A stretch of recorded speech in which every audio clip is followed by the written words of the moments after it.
आज हम बात करने वाले हैं क्लास 12 केमिस्ट्री यानी कक्षा 12वीं रसायन के पेपर की, जो 2025 में हुआ। ऐसा इस पेपर में क्या था जिससे बच्चा बहुत ज्यादा डिप्रेशन में था और बच्चा बहुत हैरान परेशान था। क्या पेपर बहुत कठिन था? क्या पेपर ब्लूप्रिंट के अनुसार नहीं था? क्या पेपर में ऑब्जेक्टिव टफ थे? या पेपर में ऐसे क्वेश्चन थे जो बच्चों की समझ में नहीं आएंगे? तो आज हम इस पेपर का पूरा एनालिसिस करेंगे। तो आखिर ऐसा पेपर में क्या था कि जो बच्चे कहते कि इस साल का पेपर बहुत कठिन था?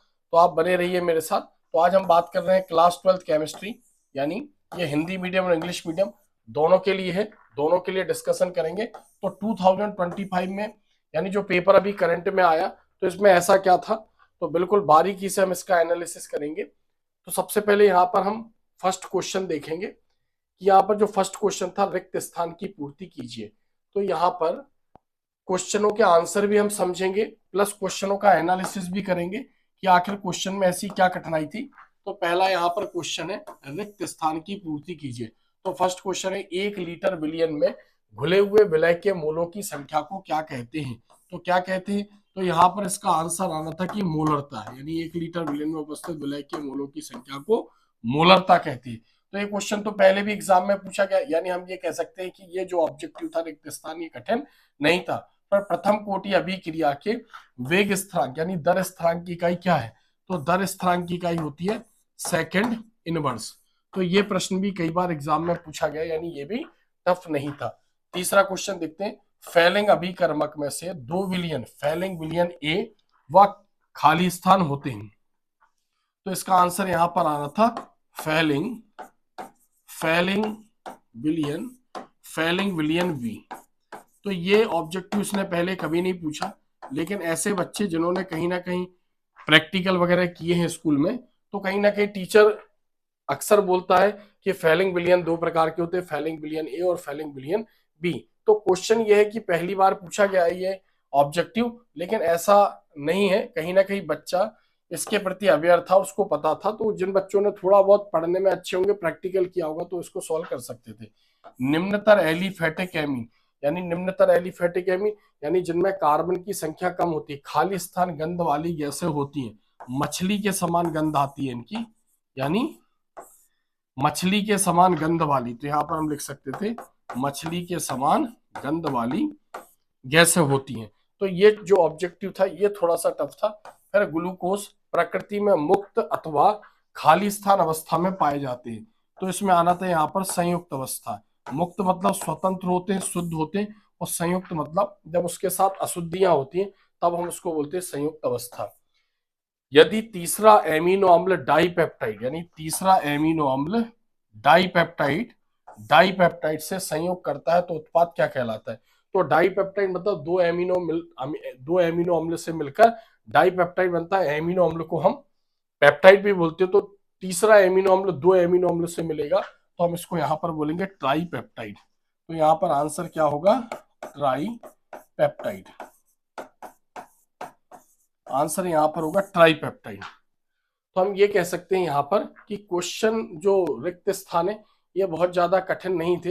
हाँ, ये बात अलग है कि जो 3 से लेकर 3, 4, 5, 6 ये क्वेश्चन पहली बार एग्जाम में पूछे गए हैं और इनका लेवल थोड़ा सा टफ था, लेकिन बहुत ज्यादा टफ नहीं था, यानी सिंपल टाइप के क्वेश्चन थे। हाँ, ये पहली बार आए हैं, तो पिछले सालों में कभी नहीं पूछे गए, जिस कारण बच्चा या टीचर को उसका मतलब नॉलेज नहीं था, ये हम कह सकते हैं। तो अब हम बात करते हैं नेक्स्ट,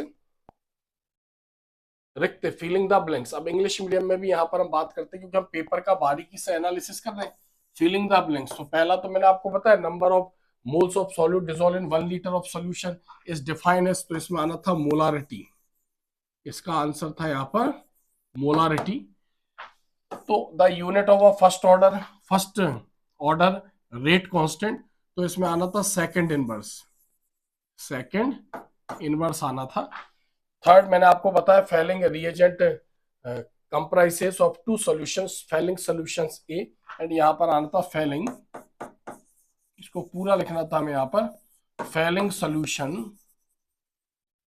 सॉल्यूशन बी, इसको हमें यहां पर पूरा लिखना था।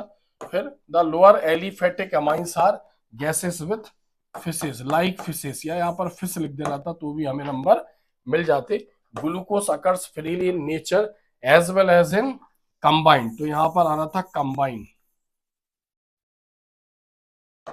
Combined form. फिर if third amino acid combines to a dipeptide the product is called, इसमें आना था ट्राइपेप्टाइड। तो मैंने जैसे भी हिंदी मीडियम में बताया कि जो फर्स्ट और क्वेश्चन ये तो कॉमन थे, ये तो एग्जाम में अक्सर पूछे जाते हैं, यानी जो यहाँ पर क्वेश्चन तीसरा चौथा पांचवा छठवां था ये एग्जाम में पहली बार आए हैं, तो कहीं ना कहीं बच्चों को ये ऑब्जेक्टिव टफ लगे, क्योंकि ये पहले कई सालों में कभी एग्जाम में नहीं पूछे गए हैं। तो कुल मिलाकर देखा जाए तो फीलिंग्स द ब्लैंक्स एक थोड़ा सा उसमें टफ लेवल था, ये हम कह सकते। ट्रू फॉल्स, सत्य असत्य। सत्य असत्य की बात करें यहां पर हम, तो ऐसे विलयन जो सभी सांद्रताओं तथा सभी तापों पर राउल्ट के नियम का पालन करते हैं आदर्श विलयन कहलाते हैं, ये सत्य है। और ये भी पहले कई बार पूछा गया।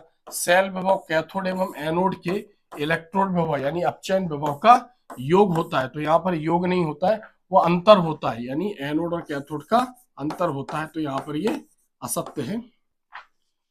नेक्स्ट तीसरा, Ca2+ और Mg2+ यानी कैल्शियम और मैग्नीशियम आयन ईडीटी यानी एथिलीन डाइएमीन टेट्रा एसीटेट के साथ संकुल बनाते हैं, तो ये सत्य है, संकुल बनाते हैं यहाँ पर, ये सत्य है। तो कैल्शियम और मैग्नीशियम जल की कठोरता है, और ईडीटी जो है एक बहुधंतुर लिगेंड है। C2H5OCS3 एक सम्मित ईथर है, तो ये असत्य है, सम्मित ईथर नहीं है, क्योंकि सम्मित ईथर में दोनों मूलक यानी C2H5 और CS3 यानी दोनों एक जैसे होने चाहिए थे, तो सम्मित ईथर जिसमें मूलक एक जैसे होते हैं। पांचवा, कीटोन में कार्बोनिल समूह उपस्थित होता है, तो ये सत्य है, कीटोन एल्डिहाइड और कीटोन दोनों को कार्बोनिल यौगिक भी कहते हैं, दोनों में कार्बोनिल समूह उपस्थित होता है, तो ये भी सत्य है। नेक्स्ट पांचवा, हिंसबर्ग अभिकर्मक प्राथमिक व द्वितीयक एमीन से क्रिया कर सल्फोनामाइड बनाते हैं, तो ये प्राथमिक और द्वितीयक एमीन को एक परीक्षण की एक विधि भी है, हिंसबर्ग अभिकर्मक, उसके पहचान की एक विधि भी है, तो ये भी सत्य है। तो हम यहाँ पर अगर देखें तो सत्य असत्य में ऐसा कोई भी क्वेश्चन नहीं था जो टफ था, बाकी सब कॉमन थे। सिर्फ ये कह सकते हैं कि जो सेल विभव है ये भी एक कॉमन क्वेश्चन था, बट ये पहली बार एग्जाम में पूछा गया, बाकी क्वेश्चन ये भी सब सिंपल थे, तो सत्य असत्य भी हम ये कह सकते हैं कि सिंपल थे। तो राइट, ट्रू और फॉल्स, यानी अब हम इसको इंग्लिश मीडियम में भी देखते हैं, ट्रू और फॉल्स। तो फर्स्ट क्वेश्चन यहाँ पर, the solution which obey Raoult's law over the entire range of concentration are known as ideal solution, तो यहाँ पर ये ट्रू है, सत्य है यहाँ पर ये। फिर the cell potential is additional electrode potential reduction potential of the cathode and anode, तो यहाँ पर जो है ये फॉल्स है, क्योंकि डिफरेंस होता है उसका, सम नहीं होता है। फिर Ca+2 and Mg+2 complex EDTA के साथ रिएक्ट करेंगे, कॉम्प्लेक्स कंपाउंड बनाएंगे, ये ट्रू है। C2H5 और OCS3 यानी ethyl methyl ether is symmetrical ether, तो सिमेट्रिकल ईथर में दोनों आर एक जैसे होने चाहिए, तो यहाँ पर ये फॉल्स है। कीटोन्स कंटेनिंग कार्बोनिल ग्रुप, तो कीटोन में कार्बोनिल ग्रुप होता है, यानी ये भी ट्रू है। फिर Hinsberg reagent reacts with primary and secondary amine form sulphonamides, तो ये भी क्या यहाँ पर ट्रू है। यानी हमने ये कहा कि जो फर्स्ट क्वेश्चन था फिलिंग द ब्लैंक्स और ट्रू फॉल्स, इसमें क्वेश्चन बहुत ज्यादा टफ नहीं थे, यानी लॉजिकल थे, कुछ क्वेश्चन नए थे। नेक्स्ट यहाँ पर तीसरे क्वेश्चन की बात करते हैं, सही जोड़ी बनाइए, सही जोड़ी बनाइए। तीसरा क्वेश्चन यहाँ पर हम देखते हैं, सही जोड़ी बनाइए। सेक्शन ए को बी से मैच करवाना है।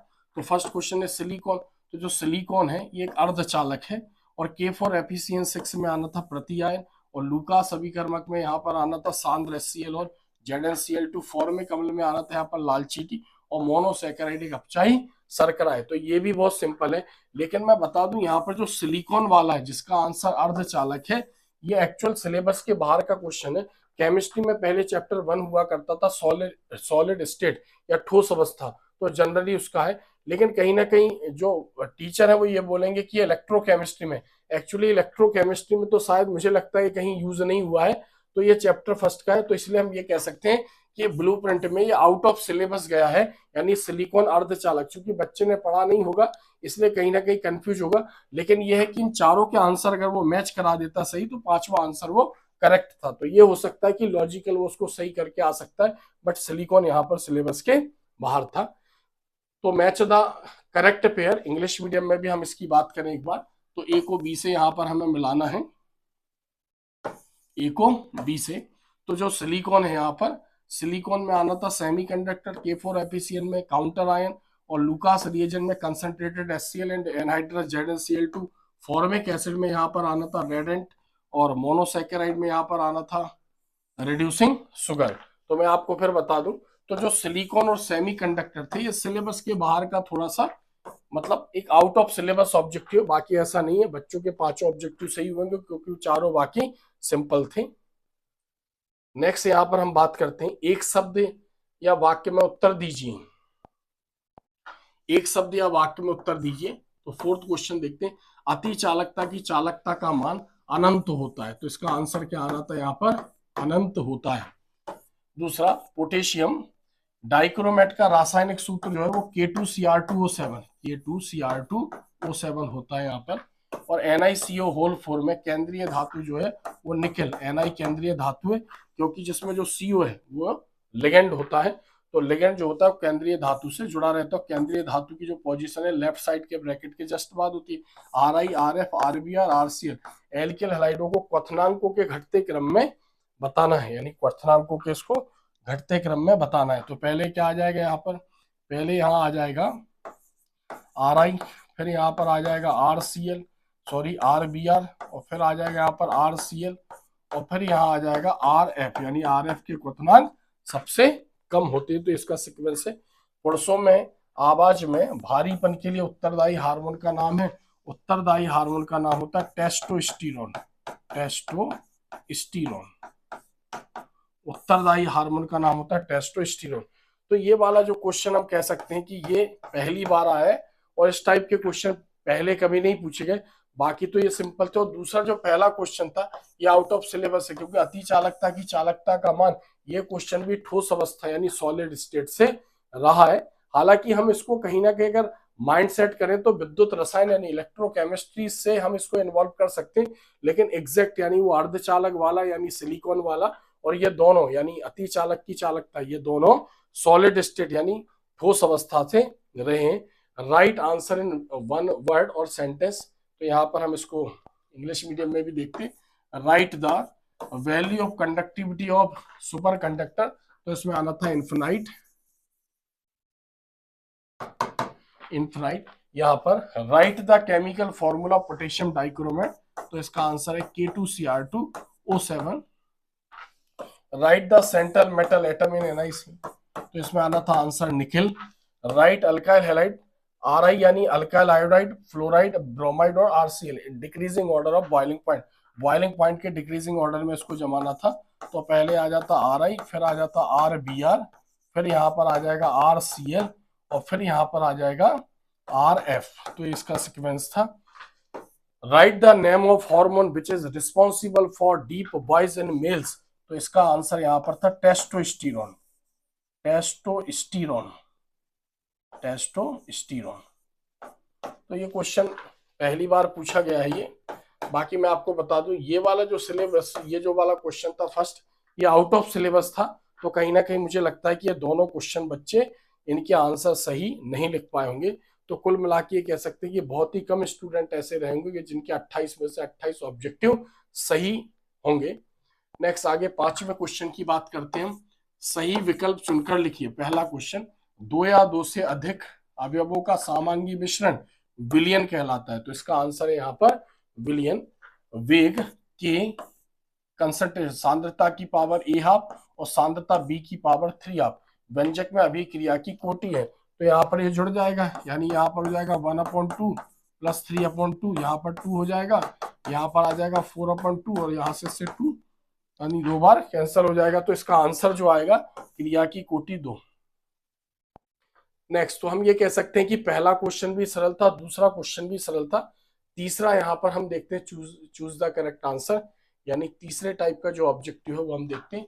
संक्रमण तत्व, अब सोडियम क्षार धातु है, पोटेशियम भी क्षार धातु है, सीजियम भी क्षार धातु है, तो बोला संक्रमण तत्व क्या है, तो टाइटेनियम संक्रमण तत्व है।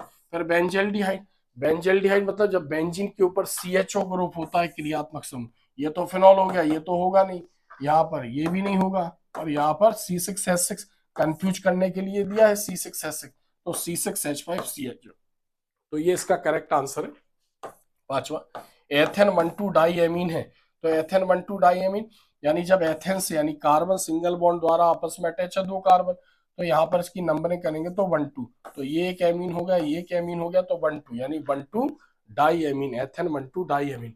तो इसमें से भी यानी जो चूज द करेक्ट आंसर थे, इसमें भी कोई ज्यादा क्वेश्चन कठिन नहीं था, यानी बच्चों के नॉलेज के ऊपर ये डिपेंड करता था।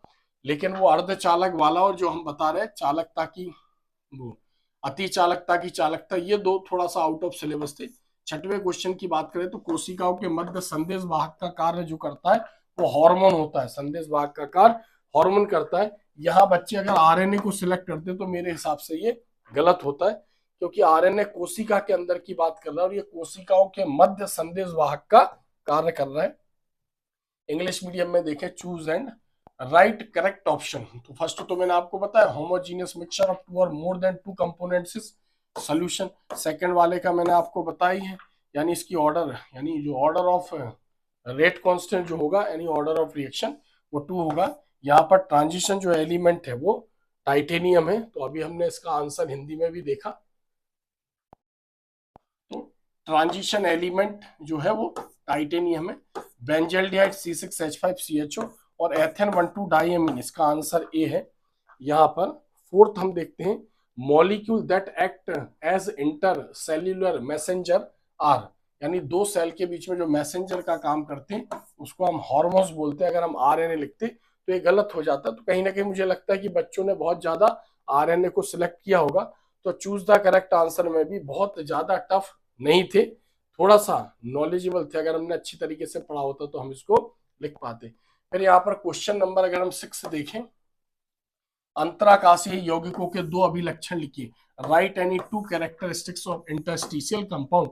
तो इंटरस्टिशियल कंपाउंड डी ब्लॉक की एक प्रॉपर्टी भी है, तो जिसने इसको पढ़ा होगा तो उसने लास्ट में पढ़ा होगा कि जो अंतराकाशीय यौगिक होते हैं, यानी मेटल में जब नॉन मेटल मिलते हैं छोटे छोटे, कार्बन ऑक्सीजन नाइट्रोजन, तो उसकी प्रॉपर्टी चेंज हो जाती है, यानी गलनांक क्वथनांक ज्यादा हो जाते हैं, यानी मेल्टिंग बॉइलिंग पॉइंट हाई हो जाते हैं, नॉन रस्टिंग हो जाते हैं वो अंतराकाशीय यौगिक, यानी उसमें जंग नहीं लगता।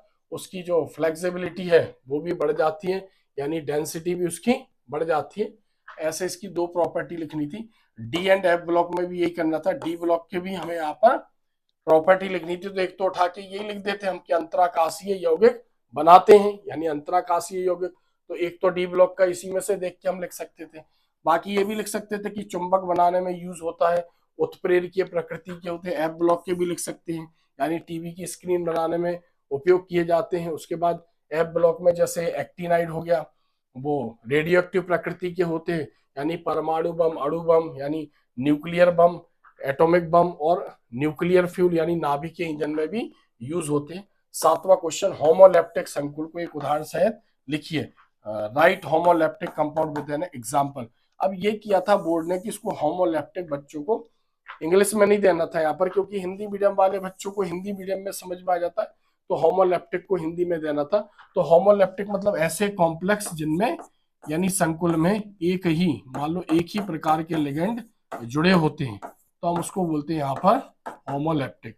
जैसे यहाँ पर NH3 6, यानी एक जैसे लिगेंड। हेट्रोलैप्टिक में क्या है, जैसे हेट्रोलैप्टिक में हम ये बता सकते थे,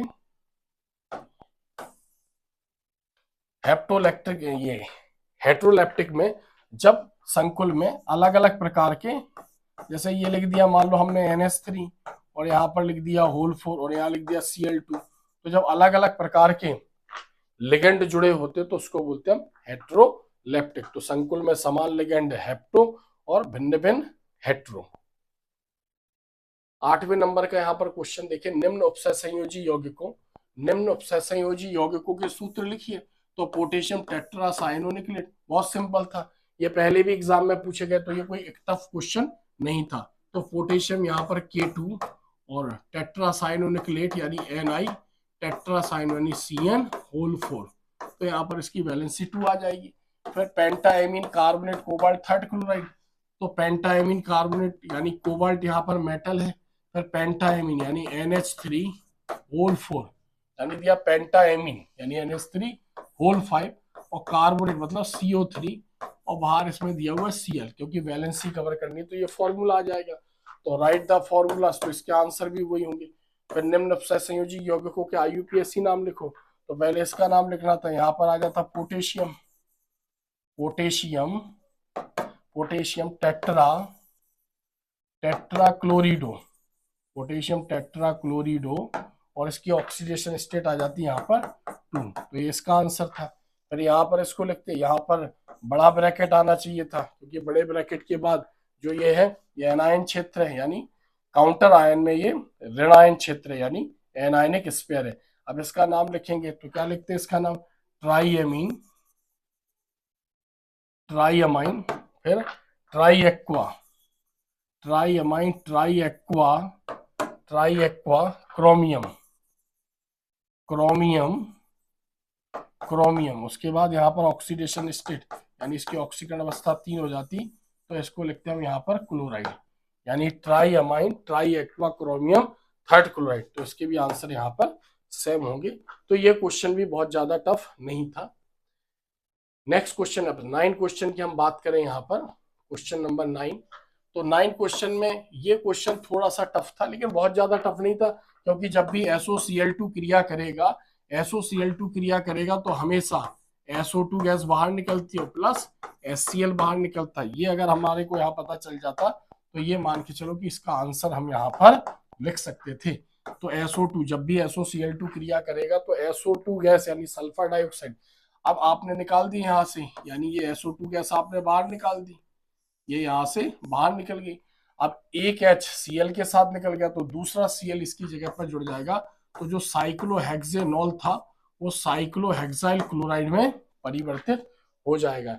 इसी प्रकार यहाँ पर भी जो Br है वो इस पोजीशन पर अटैच हो जाएगा यहाँ पर, यानी हम कह सकते हैं कि यहाँ पर Br अटैच होगा, वहां से H निकलेगा और HBr बाहर निकल जाएगा। तो ये क्वेश्चन भी टफ नहीं था, ये रिएक्शन ज्यादा टफ नहीं थी, लेकिन हम ये कह सकते हैं कि ये वाली रिएक्शन थोड़ी सी हार्ड दी थी। तो पहली बार इस टाइप का हार्ड क्वेश्चन नहीं देना चाहिए, तो ये हो सकता है बच्चे ना कर पाए, फर्स्ट पॉइंट वाला तो ये कर पाए होंगे। तो drive the structure of major, तो इंग्लिश मीडियम में भी वही है। फिर इसका ऑप्शनल देखते हैं, निम्नलिखित रासायनिक अभिक्रियाओं के मोनोहेलो उत्पाद की संरचना लिखिए। तो फर्स्ट यहाँ पर डबल बॉन्ड पर एक Br यहाँ कनेक्ट होता और एक Br यहाँ कनेक्ट होता, क्योंकि डबल बॉन्ड टूटता तो एक एक इलेक्ट्रॉन फ्री हो जाते, तो दोनों जगह क्या हो जाता है, यहाँ पर इस तरफ भी Br अटैच होता और इस तरफ भी Br अटैच होता।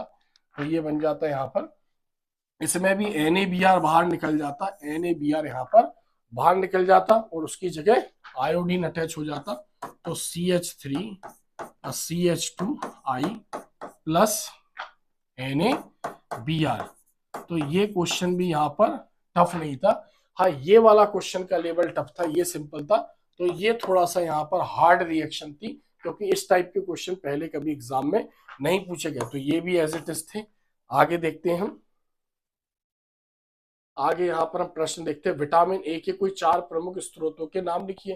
तो क्वेश्चन बहुत सिंपल था, लेकिन सवाल ये उठता था कि बच्चे को ये समझ में नहीं आ रहा था कि मैं इसमें लिखूं क्या। बच्चे को इसमें थोड़ा समझ में नहीं आ रहा था, तुक्का लगा सकता था। तो विटामिन ए, जैसे उसमें ये लिख देता हरी साग सब्जियां, तो भी उसको नंबर मिल जाते। तो जैसे विटामिन ए हो गया, जैसे गाजर हो गया, मान लो पपीता हो गया, टमाटर हो गया, मछली का तेल हो गया, ऐसे उसको 4 सोर्सेज लिखे थे इसमें, यानी write the name of any 4 main sources of vitamin. As it is उत्तर इसमें भी लिखना था, प्रोटीन, अंडा, मांस, मछली, दूध इसके प्रमुख स्रोत है, जैसे सोयाबीन हो गई, सभी प्रकार की दालें हो गई। लेकिन उस समय अगर इसको याद आ जाता, तो क्योंकि इसमें 4 स्रोत लिखेंगे तब कहीं जाके हमें 2 नंबर मिलेंगे। तो क्वेश्चन तो ये सरल था, लेकिन हम ये कह सकते हैं कि बहुत ही ज्यादा सरल था ये, और बच्चे ने कहीं ना कहीं याद नहीं किए होंगे। विटामिन ए तो चलो विटामिन पढ़ता है तो उसको याद रहे होंगे विटामिन ए के स्रोत, प्रोटीन के स्रोत भी उसको याद रहे होंगे, लेकिन चूंकि पहली बार आया एक सरल क्वेश्चन था, तो बच्चे कहीं ना कहीं इसमें कंफ्यूज हुए होंगे। नेक्स्ट पर हम यहाँ पर बात करते हैं संक्षारण की परिभाषा। बहुत सिंपल क्वेश्चन था, पहले अनलिमिटेड बार आया है। Write the definition of corrosion, बार बार पूछा गया इसको, मैक्सिमम यानी 99% बच्चे इसको सॉल्व कर पाए होंगे। फैराडे के विद्युत अपघटन का प्रथम नियम, ये भी अनलिमिटेड बार एग्जाम में पूछा गया। तो ये भी क्वेश्चन जो था वो सिंपल था, यानी बहुत सिंपल क्वेश्चन था, क्वेश्चन नंबर 11। फिर क्वेश्चन नंबर 12 की बात करें यहाँ पर, क्वेश्चन नंबर 12, प्राथमिक अभिक्रियाएं क्या है, और right what are elementary reaction, और जटिल अभिक्रियाएं क्या हैं, right what are complex reaction. तो पहली बात तो बच्चा ये वर्ड सुन के जटिल यानी कॉम्प्लेक्स, उसको लगा होगा कोऑर्डिनेशन कंपाउंड यानी उपसर्ग संयोजी रसायन यानी 5वें चैप्टर का क्वेश्चन है।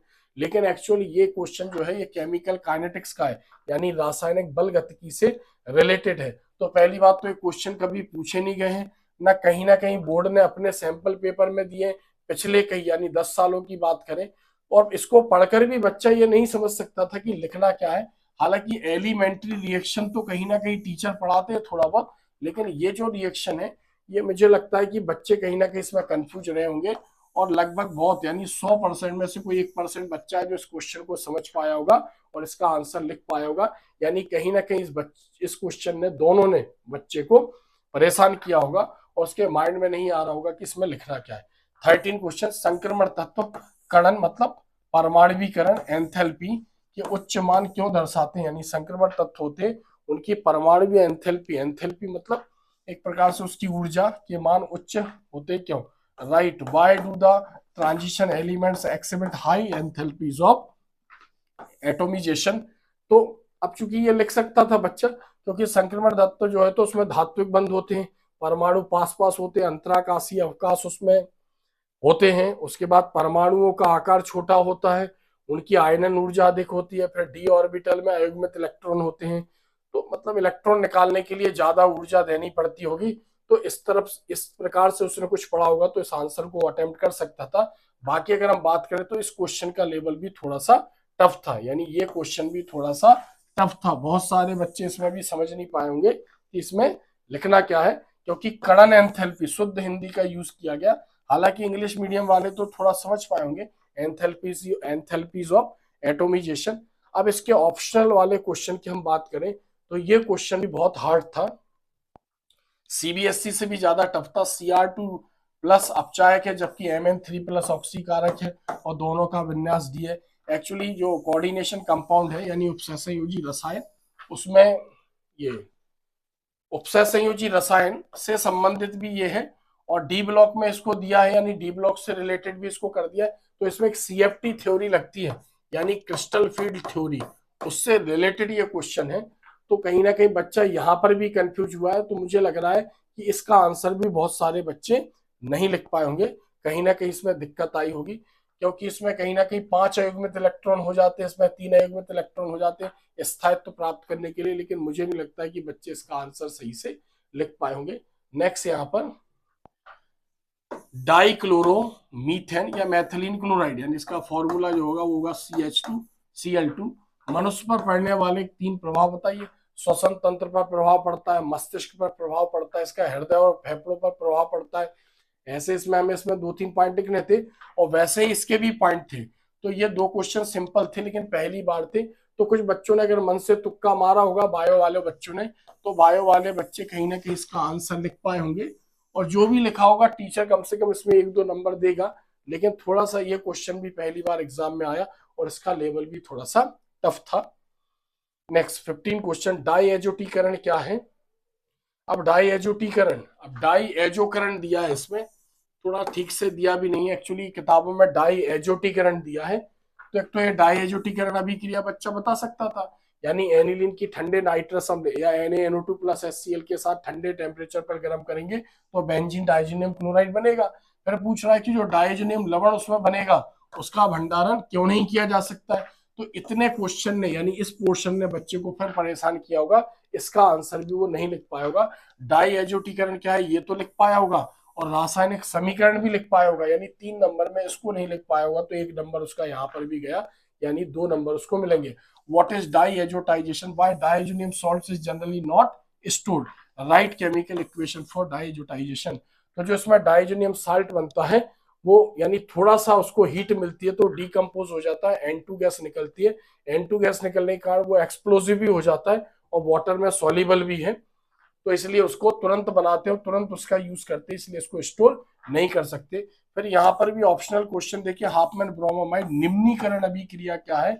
इस अभिक्रिया में एमीन में एमाइड से 1 कार्बन कम प्राप्त क्यों होता है, इस अभिक्रिया का समीकरण लिखिए। तो ऐसा नहीं है, ये कहीं ना कहीं बहुत सारी अभिक्रियाओं में दिया है कि 1 कार्बन कम क्यों हो जाता है, क्योंकि जो एसिड एमाइड यानी जो इसमें यूज होता है एमाइड, उसका कार्बन CO3 में कन्वर्ट हो जाता है या CO2 में कन्वर्ट हो जाता है।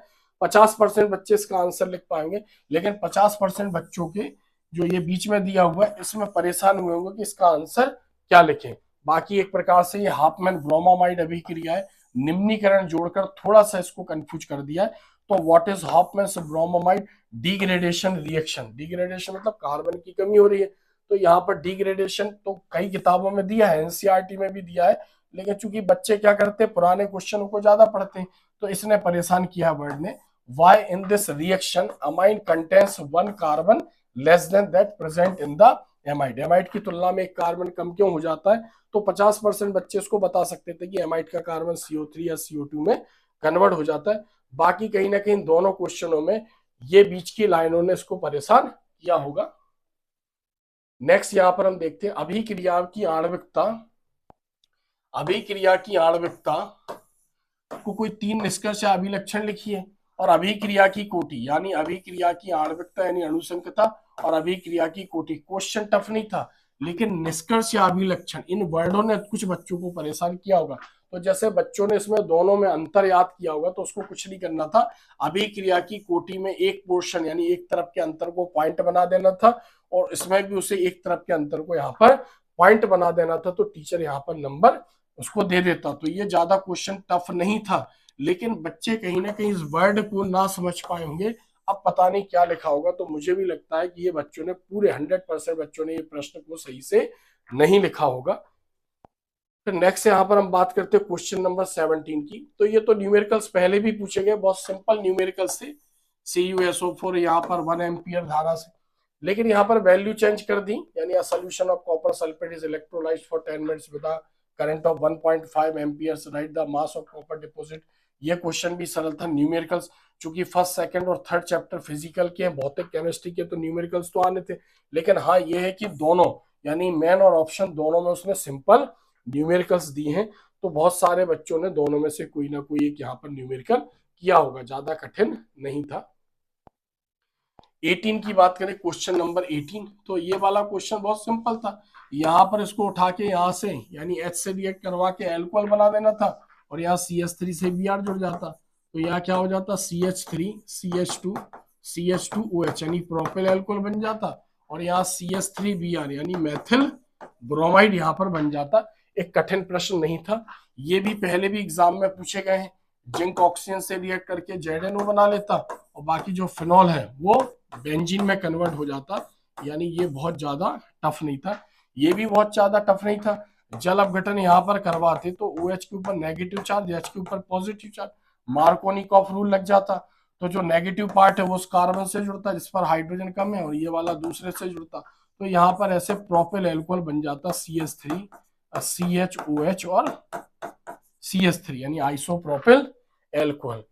यहाँ पर OH यानी सांद्र HNO3 से इसकी क्रिया बतानी थी, तो इसमें इसे सांद्र H2SO4 का यूज करना था। जो बोर्ड की गलती है उसने यहाँ पर यूज नहीं किया, तो बच्चे भी कंफ्यूज हुए होंगे, क्योंकि सांद्र H2SO4 की उपस्थिति में ही सांद्र HNO3 नाइट्रिक अम्ल क्रिया करता है, पिक्रिक अम्ल बनाता है और 2,4,6 नाइट्रोफिनॉल भी बोलते हैं, यानी इसमें से NO2 दूसरे कार्बन पर, चौथे कार्बन पर और छठवें कार्बन पर यहाँ पर अटैच होगा और प्लस 3H2 इसमें बाहर हो जाएंगे। तो कहीं ना कहीं ये क्वेश्चन ने भी भ्रमित किया होगा, तो एक बोर्ड की गलती है, यहाँ पर उसे सांद्र H2SO4 देना चाहिए था, कंसंट्रेटेड H2SO4। तो सांद्र H2SO4 की उपस्थिति में सांद्र HNO3 क्रिया करता है। तो ये क्वेश्चन बहुत ज्यादा टफ नहीं थे, बस इसने यहाँ पर बोर्ड की थोड़ा सा गलती रही है। ये इंग्लिश मीडियम में थे तो इनके आंसर मैं आपको बता ही चुका हूं।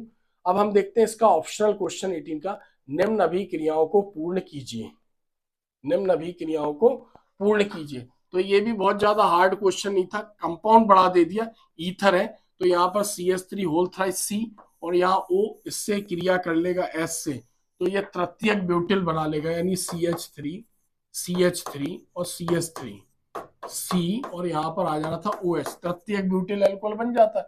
या इसको हम डायरेक्ट होल थ्राइस भी लिख सकते थे यहाँ पर, और C2H5 जो है वो I से क्रिया करेगा तो क्या बना लेगा, एथिल आयोडाइड बना लेगा। तो ये प्रश्न बहुत टफ नहीं था। फिर CO+2H2 ये दिया हुआ है, किताब में है, इंपॉर्टेंट भी है, तो इसकी प्रेजेंस में क्या बना लेगा, ये मैथिल एल्कोहल यानी CH3OH। तो ये भी कठिन क्वेश्चन नहीं था। तो OH ब्रोमीन से क्रिया करेगा, ये पहले भी अनलिमिटेड बार एग्जाम में पूछा गया और बहुत ज्यादा कठिन नहीं है। तो जो ब्रोमीन है वो दूसरे नंबर पर, चौथे नंबर पर और छठवें नंबर पर अटैच हो जाएगा, 2,4,6 ट्राई ब्रोमोफेनॉल बनेगा। रिएक्शन को बैलेंस करने के लिए 3 HBr बाहर निकाल देंगे।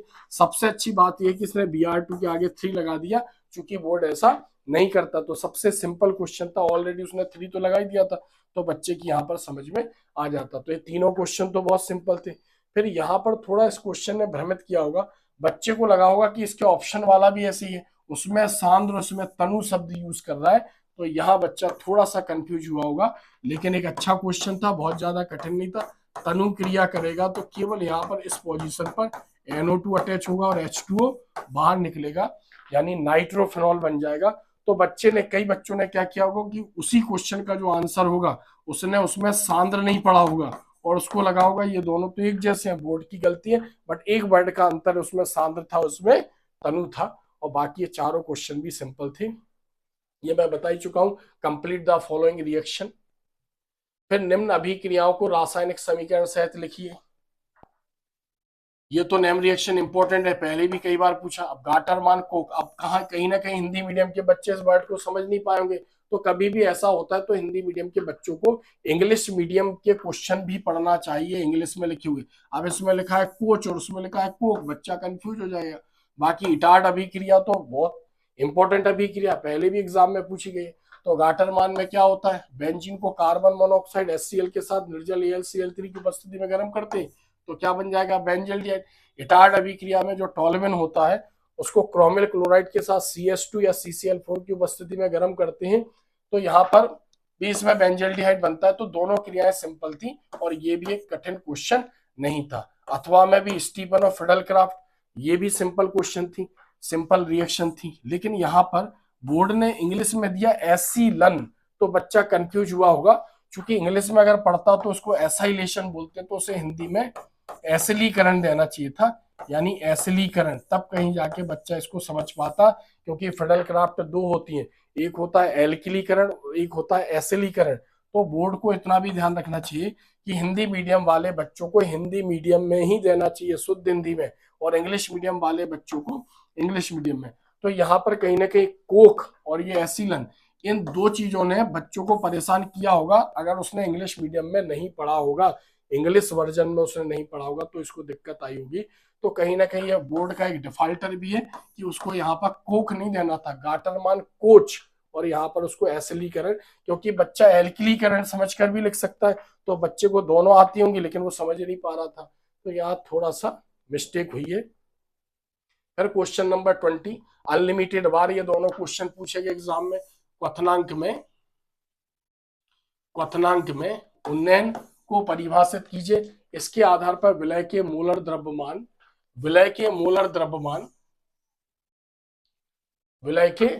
द्रव्यमान निर्धारण के लिए गणितीय व्यंजक की व्युत्पत्ति कीजिए। तो ये बहुत ज्यादा टफ नहीं था। इसमें क्या करना था, उसको जो डेल TB है प्रोपोर्शनल M, और इसका उसे फॉर्मूला ड्राइव करना था, यानी del TB equals to KB into WB into 1000 upon MB into WA, इसको उसे ड्राइव करना था। बहुत सिंपल क्वेश्चन था। और यहाँ पर भी वाष्प दाब का आपेक्षिक अवनमन, यानी जो राउल्ट का पार्ट 2 है उससे रिलेटेड था, राउल्ट का वाष्प दाब में आपेक्षिक अवनमन। इसमें इसको P0A minus PA upon P0A और equals to WB upon MB into MA upon WA, ये इसको ड्राइव करना था। तो ये भी बहुत सिंपल क्वेश्चन था। तो कुल मिलाकर हम ये कह सकते हैं कि जो इस साल का पेपर था केमिस्ट्री यानी रसायन 12th क्लास का 2025 का, वो पेपर का लेवल जितना हम सरल समझ रहे थे उतना सरल नहीं था। कुछ ऑब्जेक्टिव नए थे और कुछ क्वेश्चन बहुत ज्यादा नए तो थे ही, बट इतना घुमाया उन क्वेश्चनों को कि बच्चा उसमें अंडरस्टूड नहीं हो पाया, समझ नहीं पाया। और कुछ कहीं ना कहीं 2 क्वेश्चन ऐसे थे जो ब्लूप्रिंट के बाहर थे, यानी फर्स्ट चैप्टर के थे, फिर भी बोर्ड ने उसको दिया। और दूसरी चीज, कुछ ब्लूप्रिंट यानी जो बोर्ड की मार्किंग थी, जैसे एमीन और जैव अणु में से देखा जाए तो किसी में 1 नंबर का कम था, किसी में 1 नंबर का ज्यादा था। 2 ऑब्जेक्टिव में मिस्टेक थी उसके बाद कुछ हिंदी में एरर था, जैसे गाटरमान कोक, उसके बाद एसिलेशन ऐसे करके दिया, हिंदी में देना था एसिडीकरण। और पेपर का पैटर्न थोड़ा सा चेंज था, तो कहीं ना कहीं बच्चे प्रभावित हुए हैं। तो मुझे नहीं लगता कि ऑब्जेक्टिव में 28 यानी 28 में से कोई 28 नंबर ला पाया होगा। और पूरे मार्क्स यानी 70 आउट ऑफ 70 इस साल किसी बच्चे के जाएंगे। हो सकता है कई बच्चे बहुत अच्छा पढ़ते हैं, फिर भी पेपर का लेवल कठिन था।